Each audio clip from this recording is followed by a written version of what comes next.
Chapter 3, Part C of Greener Than You Think, by Ward Moore. The inside of the converted army bomber smelled like exactly what it was, a barn. 10 sheep and a solitary goat were tethered to stanchions along the sides. The sheep bleated continuously, the goat looked cynically forbearing, and all gave off an ammoniacal smell which was not absorbed by the bed of hay under their hooves. Enthusiasm for this venture was an emotion I found practically impossible to summon up. Even without LaFassis's sanguinary prophecies, I objected to the trip. I had never been in a plane in my life, and this for no other reason than disinclination. I feared every possible consequence of the parachute jump, from instant annihilation through a broken neck in the jerk of its opening, down to being smothered in its folds on the ground. I distinctly did not want to go. But caution sometimes defeats itself. I was so afraid of going that I hesitated to admit my timidity, and so I found myself, herded with my 2 companions, the pilot and crew, in with the sheep and the goat.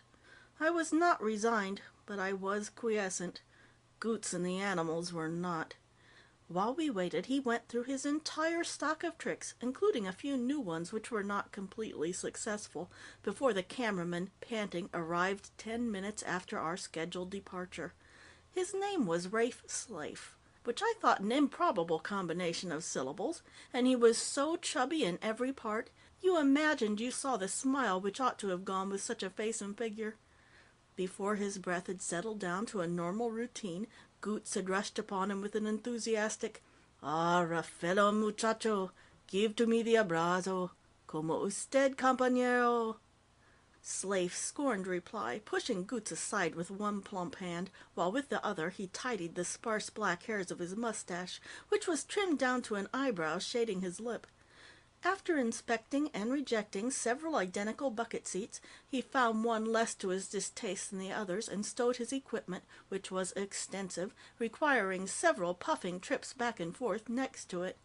Then he lowered his backside onto the unyielding surface with the same anxiety with which he might have deposited a fortune in a dubious bank. His hands darted in and out of pockets which apparently held a small pharmacopoeia. Pulling out a roll of absorbent cotton from which he plucked 2 wads, he stuck them thoughtfully in his ears. He withdrew a nasal syringe and used it vigorously, swallowed gulps of a clearly labeled seasick remedy, and then sucked at pills from various boxes whose purpose was not so obvious. To conclude, he unstopped a glass vial and sniffed at it. All the while, Goots hovered over him, solicitously deluging him with friendly queries in one accent or another. I lost interest in both fellow passengers, for the plane, after shaking us violently, started forward, and before I was clearly aware of it, had left the ground.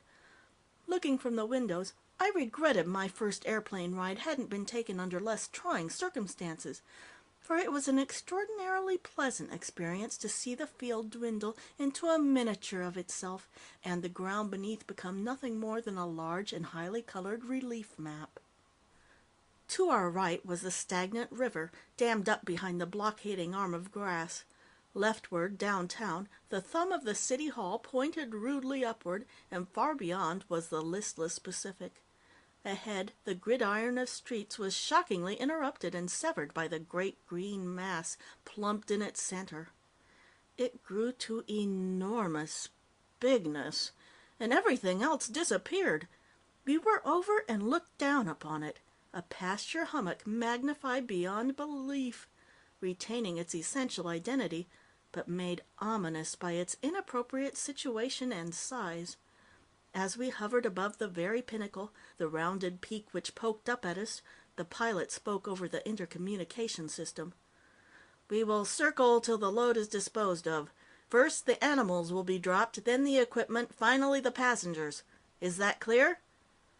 Everything was clear to me, except how we should escape from that green mountain once we had got upon it. This was apparently in the hands of LaFassis, a realization, remembering his grisly conversation, making me no easier in my mind. Nor did I relish the pilot's casual description of myself as part of a load to be disposed of.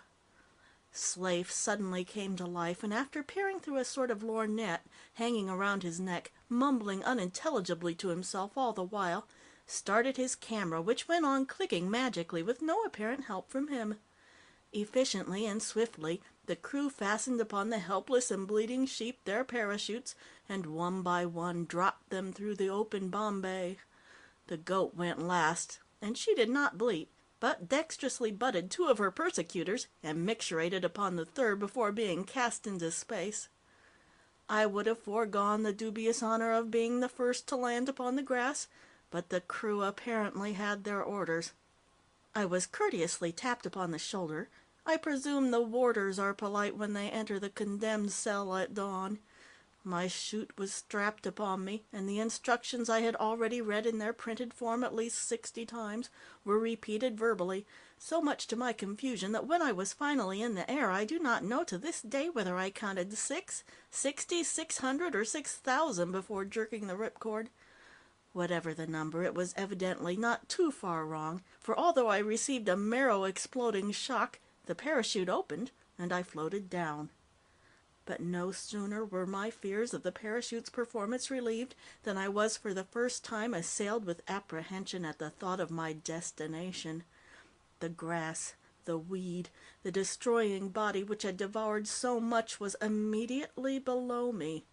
I was irrevocably committed to come upon it, not at its edges where other men battled with it heroically, but at its very heart, where there were none to challenge it.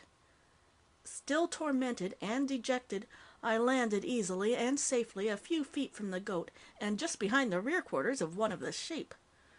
And now I pause in my writing to sit quite still and remember, more than remember, live through again, the sensation of that first physical contact with the heart of the grass. Ecstasy is a pale word to apply to the joy of touching and resting upon that verdure. Soft. Yes, it was soft, but the way sand is soft, unyieldingly. Unlike sand, however, it did not suggest a tightly packed foundation, but rather the firmness of a good mattress resting on a well-made spring. It was resilient, like carefully tended turf, yet at the same time one thought not of the solid ground beneath, but of feathers, or even more, of buoyant clouds. My parachute having landed me gently on my feet, I sank naturally to my knees, and then, impelled by some other force than gravity, my body fell fully forward in complete relaxation until my face was buried in the thickly growing combs, and my arms stretched out to embrace as much of the lush surface as they could encompass. Far more complex than the mere physical reactions were the psychical ones. When a boy, I had, like every other, daydreamed of discovering new continents, of being first to climb a hitherto unscaled peak, to walk before others the shores of strange archipelagos, to bring back tales of outlandish places and unfrequented isles. Well, I was doing these things now, long after the disillusionment adolescence brought to these childish dreams. But in addition, it was in a sense my island, my mountain, my land, for I had caused it to be. A sensation of tremendous vivacity and well-being seized upon me. I could not have lain upon the grass more than half a second before I leaped to my feet. With a nimbleness quite foreign to my natural habits, I detached the encumbering chute and jumped and danced upon the sward.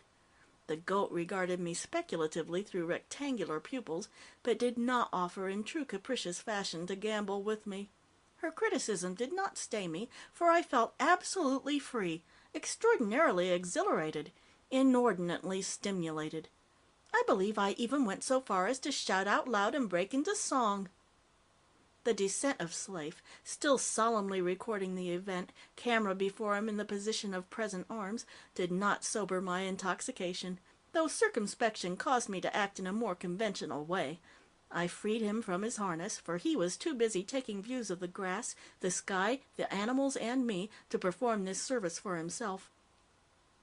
I do not know if he was affected the way I was, for his deceptively genial face showed no emotion as he went on aiming his camera here and there with sour thoroughness. Then, apparently satisfied for the moment, he applied himself once more to the nasal syringe and the pillboxes. On Goots, however, the consequence of the landing must have been much the same as on me. He, too, capered and sang, and his dialect renderings reached a new low, such as even a burlesque show comedian would have spurned. "'Tis the old sword itself," he kept repeating. "Erin go bragh, up, Dev!" And he laughed inanely. We must have wasted fully an hour in this fashion before enough coolness returned to allow anything like calm observation.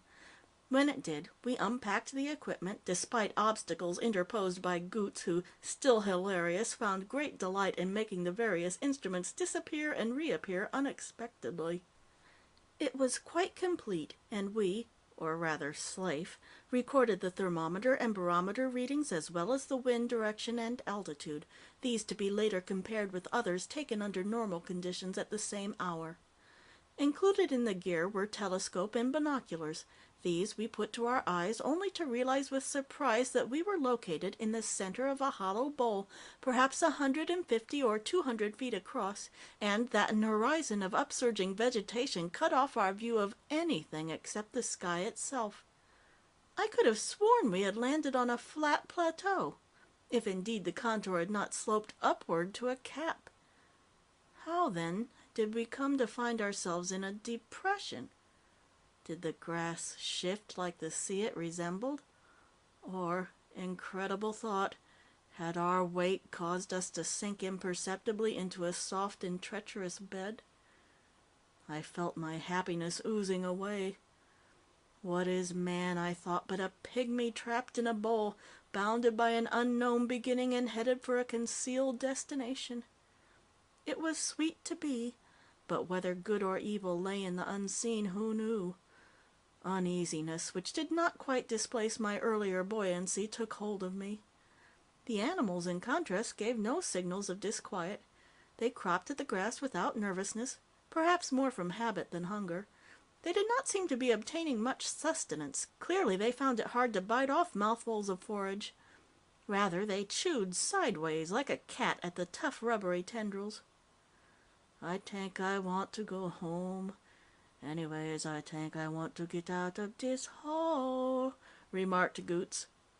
Slafe had unpacked another camera and attached various gadgets to it, pursing his lips and running his hands lovingly over the assembled product before thrusting it downward into the stolons, where queer shocks of radiance seemed to indicate he was taking flashlight pictures of the subsurface. But the sheep and the cameraman could not distract my attention from the appearance of a trap which the basin of grass was assuming, while Goots was so volatile he couldn't even put on a simulated stoicism. In a panic, I started to climb frantically. All the elation of my first encounter with the mound completely evaporated. The goat raised her head to note my undignified scrambling, but the sheep kept up their determined nibbling. The trough, as I said, could not have been more than a couple of 100 feet across, and though the loose runners impeded my progress, I must have covered twice the distance to the edge of the rim before I realized it was as far from me as when I had started.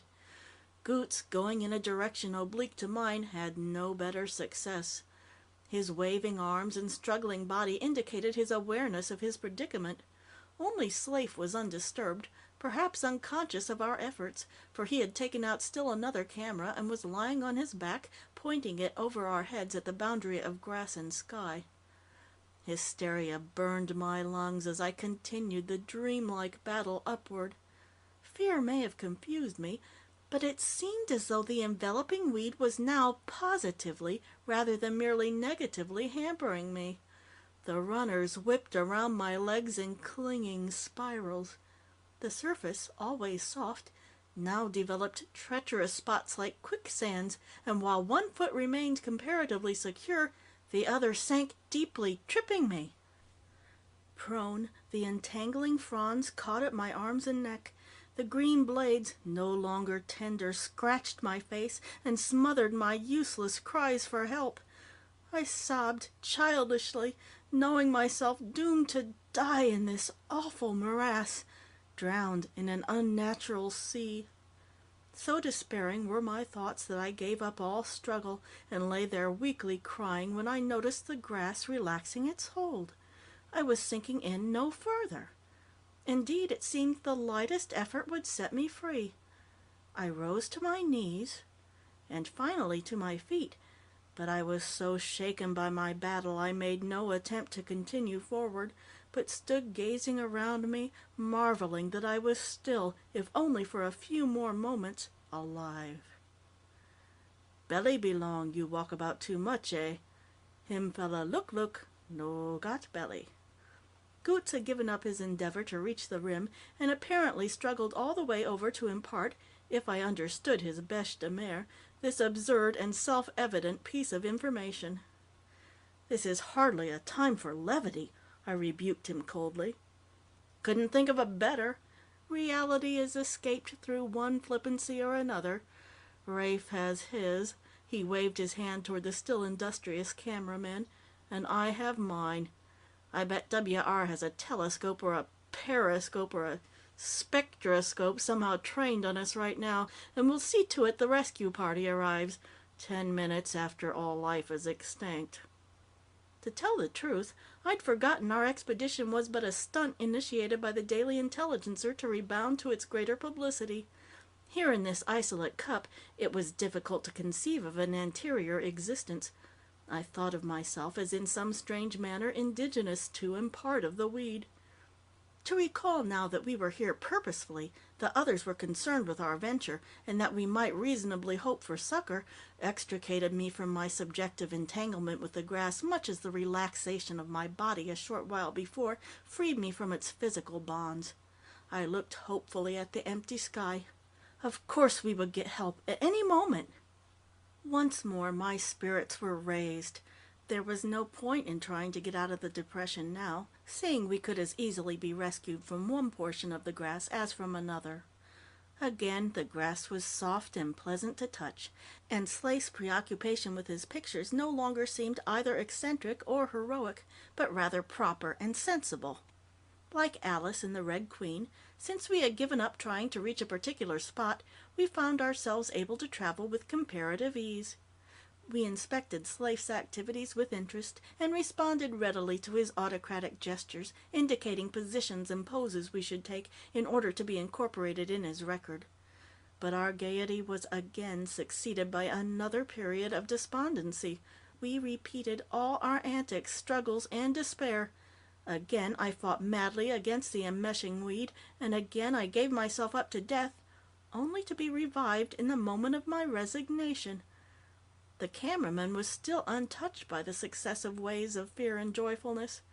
Invincibly armored by some strange spirit, he kept on, although by now I could not understand, in those moments when I could think about anything other than the grass, what new material he could find for his film. Skyward and downward, to all points of the compass, holding his cameras at crazy angles, burlesquing all photographers, his zeal was unabated, unaffected even by the force of the grass. Our alternating moods underwent a subtle change. The spans of defeat grew longer, the moments of hope more fleeting. The sheep, too, at last were infected by uneasiness, bleating piteously skyward and making no attempt to nibble any longer. The goat, like Slafe, was unmoved. She disdained the emotional sheep. And now, with horror, I suddenly realized that a physical change had marched alongside the fluctuations of our temper. The circumference of the bowl was the same as at first, but imperceptibly, yet swiftly, the hollow had deepened, sunk farther from the sky. The walls had become almost perpendicular, and to my terror I found myself looking upward from the bottom of a pit at the retreating sky. I suppose everyone at some time has imagined himself irrevocably imprisoned, cast into some lightless dungeon and left to die. Such visions implied human instrumentality, human whim. The most implacable jailer might relent. But this was an incarceration no supplication could end, a doom not to be stayed. Silently, evenly, unmeasuredly, The well deepened, and the walls became more sheer. Like kittens about to be ignominiously drowned, we slid into a huddled bunch at the bottom of the sack, men and animals equally helpless and distraught. Fortunately, it was during one of the now rare periods of resurgence that we saw the helicopter, for I do not think we should have had the spiritual strength needful to help ourselves had it come during our times of dejection. Goots and I yelled and waved our arms frenziedly, while Slafe, exhibiting faint excitement for the first time, contorted himself to aim the camera at the machine's belly. Evidently, the pilot spotted us without difficulty, for the ship came to a hovering rest over the mouth of the well, and a Jacob's ladder unrolled its length to dangle rope sides and wooden rungs down to us. Snatched from the buzzsaw as the express thundered across the switch and the water came up to our noses, chanted Goots. W.R. has a vilely melodramatic sense of timing. The latter was nearest Slafe, but working more furiously than ever, he waved it impatiently aside, and so I grasped it and started upward. The terror of the ascent, paradoxically, was a welcome one, for it was the common fear which comes to men on the battlefield or in the creaking hours of the night, the natural dread of ordinary perils, and not the unmanning panic inspired by the awful unknown within the grass. The helicopter shuddered and dipped, causing the unanchored ladder to sway and twist until, with each convulsive jerk, I expected to be thrown off. I bruised and burned my palms with the tightness of my grip, my knees twitched, and my face and back and chest were wet, but in spite of all this, waves of thankfulness surged over me. The roaring and rattling above grew louder, and I made my way finally into the open glass-fronted cockpit, pulling myself in with the last bit of my strength. For a long moment I lay huddled there exhausted. My eye took in every trifle, every bolthead, rivet, scratch, dent, indicator, seam, and panel, playing with them in my mind, making and rejecting patterns. They were artificial, made on a blessed assembly line, no terrifying product of nature. I wondered how so small a space could accommodate us all, and was devoutly grateful that I, at least, had achieved safety. Reminded of my companions, I looked out and down. The grass walls towered upward almost within reach. Beyond the hole they so unexpectedly made in its surface, the weed stretched out levelly, peaceful and inviting. I shuddered and peered down the reversed telescope where the ladder once more hung temptingly before Slafe. Again he waved it aside. Goots appeared to argue with him, for he shook his head obstinately and went on using his camera. At length the reporter seized him forcibly with a strength I had not known he possessed, and boosted him up the first rungs of the ladder. Slafe seemed at last resigned to leave, but he pointed anxiously to his other cameras and cans of film. Goots nodded energetically and waved the photographer upward. I saw every detail of what happened then, emphasized and heightened as though revealed through a slow-motion picture. I heard Slafe climb on board, and knew that in a few seconds now we would be free and away. I saw the bright sun reflect itself dazzlingly upon the blades of the grass, sloping imperceptibly away to merge with the city it squatted upon in the distance. The sun where we were was dazzling, I say, but in the hole where Goots was now tying Slafe's paraphernalia to the ladder, the shadow of the walls darkened it into twilight. I squinted, telepathically urging him to hurry. He seemed slow and fumbling, and then the walls collapsed. Not slowly, not with warning, not dramatically or with trumpets. They came together as silently and naturally as two waves close a trough in the ocean, but without disturbance or upheaval. They fell into an embrace, into a coalescence as inevitable as the well they obliterated was fortuitous. They closed like the jaws of a trap, somehow above malevolence, leaving only the top of the ladder projecting upward from the smooth and placid surface of the weed.